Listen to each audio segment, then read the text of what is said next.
So a lot happened at WiT Singapore this year.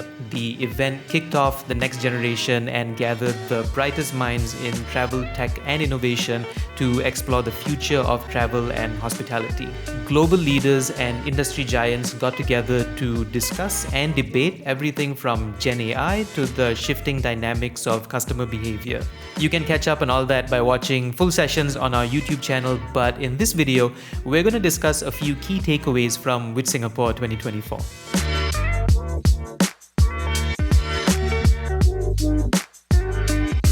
As always, technology was the main theme throughout the event, and one of the most significant shifts discussed was how Gen AI has evolved from being an experimental tool to an essential part of both back-end operations and customer-facing products.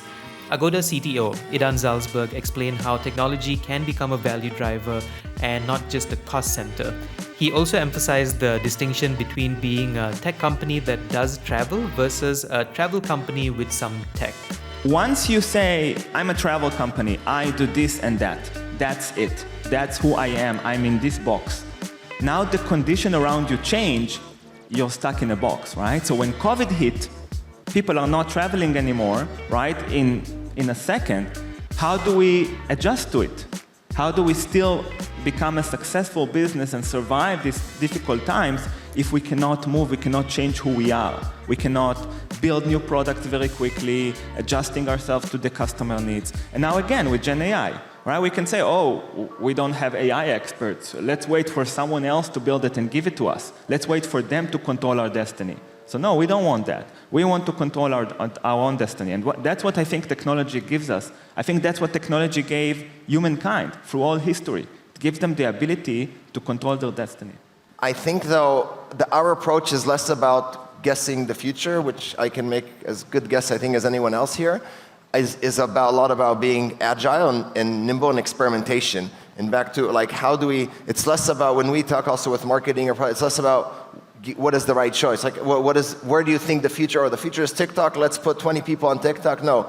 Let's decide let's do a TikTok campaign experiment, that's great. How are you going to, what's the metrics? What are the KPIs? How do you know this is incremental to Agoda versus travelers that come anyway? Because we have a lot of travelers that come to us anyway every day. These are the discussions. Then if we show there's good value, if we show there's even at small scale, you get more resources. So for me, a lot of the, at least our approach internally is about making sure we're agile, making sure we experiment, and make sure we move fast to find, so that we don't miss the trend.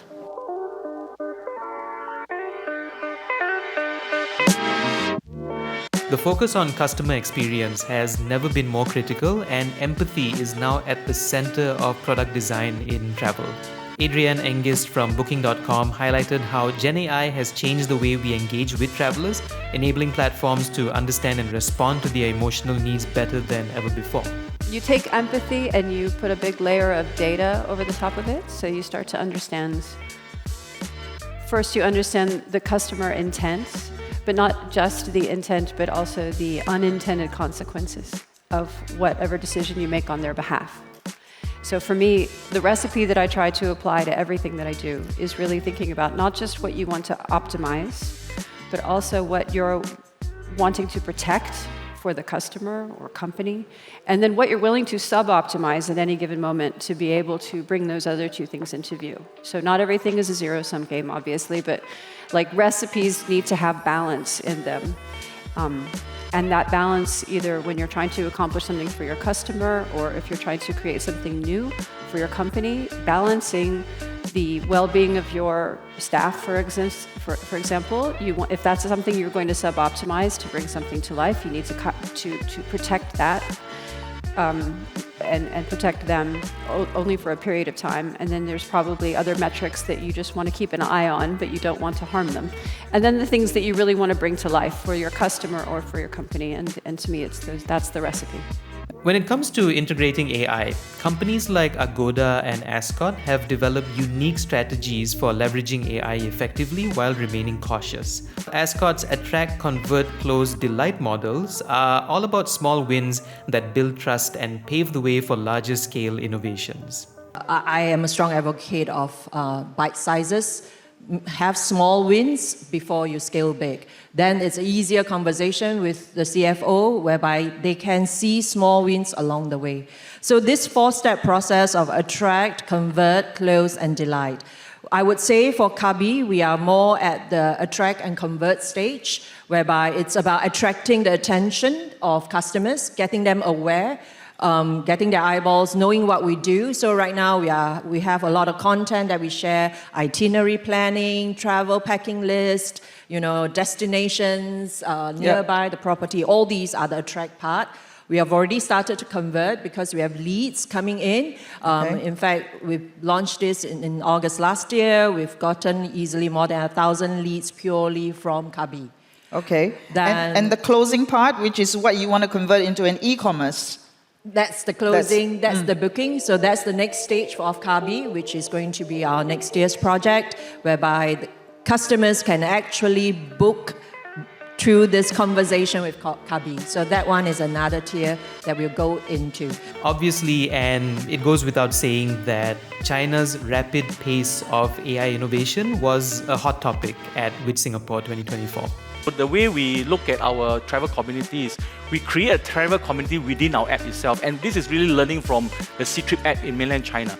Any users that we acquire internationally, if you go to our trip.com app now, 80% of it is actually user-generated contents. Right? It's a very much more centric towards user generation, helping users share their information, helping users come onto the site to learn about what preferences they have, to share about how to go from point A to point B, right? And share photos and videos. And that's the trend that the Gen Zs are going through. If I poll our audience here, how many of you use TikTok? How many of you use Instagram? This is basically how we're engaging it. So I think in terms of customer acquisition, we create a travel community moving from transactional platform to what we call a transactional plus content generating platform. Right. So it seems to me that actually you are creating your own sales force. Yeah, we have to. It's like because, yes. Virtual sales. And that's because cost of acquisition of customer is really expensive. I mean, we have Google here, right? So you ask them how much it costs to bid on Google, you know that the cost is really high. So we have to create our own travel community.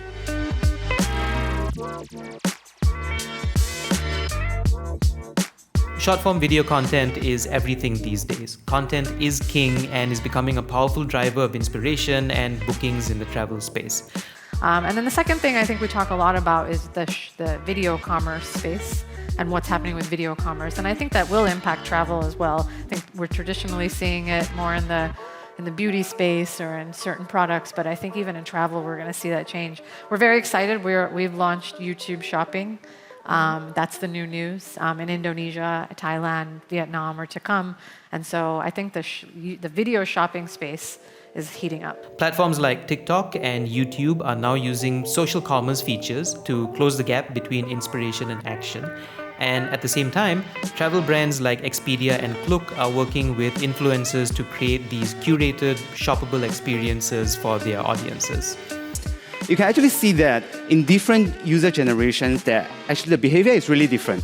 In Gen Z, actually TikTok already become their default search engine. 64% of the Gen Z actually come to TikTok to search. And millennial is half, Gen X and is 29, and baby boomer is less. Okay. So it kind of shows our trend that we actually internally see that more than half of the users on TikTok already utilizing the search function. And do you see the trend going more towards Gen Z clearly in the next few years? I mean, what's the projection here? I will actually say you will go the other way. We actually see the older generation actually start to use TikTok even more. If you look at TikTok Shop, that's our e-commerce arm. It's actually already doing pretty well in the past 2-3 years. In some markets, you're already surpassing some of the big players. We are the number 2 in the markets already. Okay. And local services is something that we have some, definitely a lot of potential for us to look into. But of course, for now, it's really early stage. I think one lesson we learned when we would look at the China market, right? There's also Rightboard and Douyin. Content itself, as a travel content, are no longer big enough to be a self-sustained platform. Because YouTube will always be bigger, because it covers content from fashion, from travel, from lifestyle, from everything. So it will always have the largest traffic.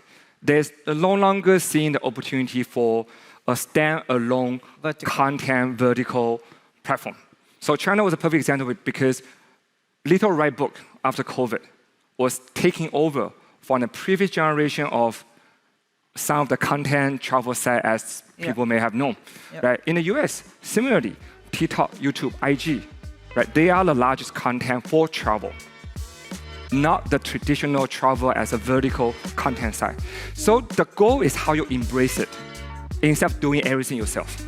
So, I mean, that's also coming to the fundamental belief travel is an ecosystem. You need to be able to open and working with all the partners and finding the right touch point with the consumers. So which is also the creator program that we did, is how we empower all the creators, crew creators in the market, that they can create more and more content. But it doesn't matter whether the content is with Crook or with TikTok or with IG or with YouTube. Finally, one of the most exciting shifts in travel is how experiences are now driving destination choices. Younger travelers are increasingly planning trips based on unique activities instead of specific locations. On the ground, platforms like Seek Sophie are using their data to make trips more connected and meaningful by prompting unique experiences off the beaten path. How we are seeing ourselves travel and our generation travel is completely different. We're flipping the script on that. You're actually choosing where to go based on the experience that you want to do. So for example, if I don't have plans to go to India, for example, but if I see this really interesting retreat in India or a really interesting hike in India, I'll think, okay, I'm going to build my entire trip around that. And I'm seeing that a lot more, that people are asking us, okay, I've got time next year, what should I do? And I'll say, do this really interesting thing, and then they'll plan it. They'll book their hotels, they'll book their flights after they book the experience. So if you look across all consumer brands in any single category, food, clothing, shoes, for example, you have the mass consumer brands like Starbucks, but you also have the brands that care about more niche, more quality coffee like Arabica.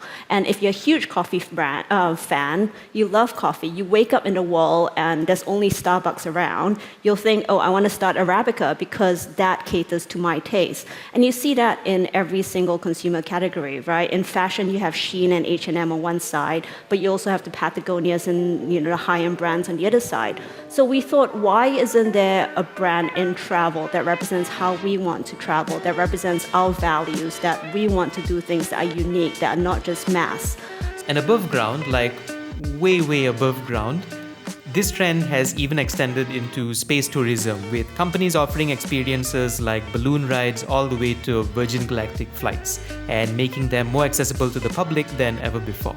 I've seen a clip that was done by Virgin Galactic, a human being who went to space, who did the space flight and came back.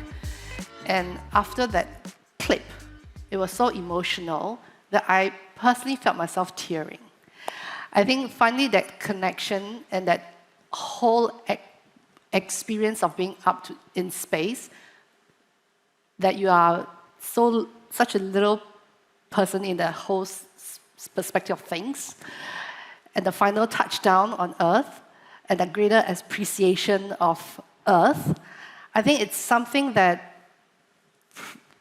can't be kind of put into words. Sorry, so you were teary-eyed because you got the wire transfer, the 600,000, or you were teary-eyed for what? No, I'm tearing because unfortunately we couldn't have a chance to show that video, but it's the whole experience that this gentleman been through from the day he landed at the spaceport to the takeoff day, the few seconds that he was in space, the words that uttered out of his mouth.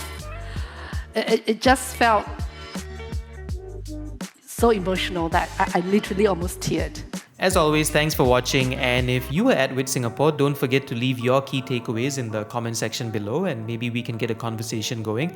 Don't forget to like, subscribe and follow us on all our socials for more insights from the world of travel and tech from Asia and beyond. See you on the road.